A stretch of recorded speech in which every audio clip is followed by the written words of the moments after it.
In today's video, I'm going to teach you how to get a feed view in Notion. If you've been working with Notion databases, you probably know there are different ways to display your information, like tables, boards, calendars, and timelines.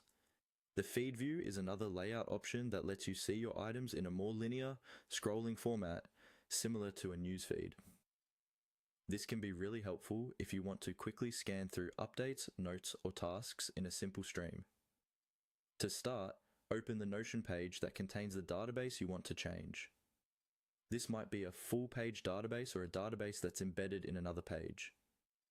At the top of the database, you'll see the name of the current view, along with some controls.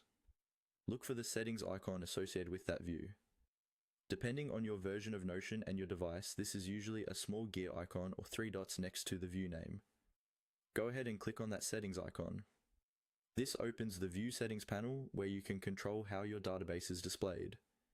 Inside this panel, you'll see several tabs or sections. One of these will be labeled Layout.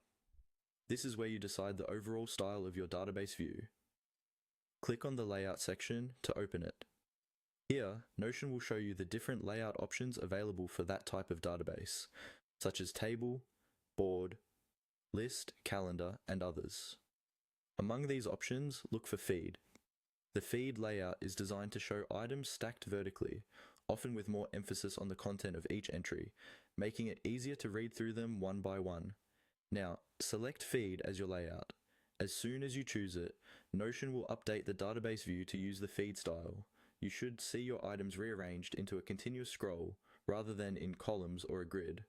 From here, you can fine-tune things further if you like, such as which properties are visible or how items are sorted and filtered, but the key change is done. You've switched your database to a feed view. That's all you need to do. Click the settings icon for the view, open the layout section, and select feed. Once you've done that, you can use this view whenever you want a clean, readable stream of your database entries.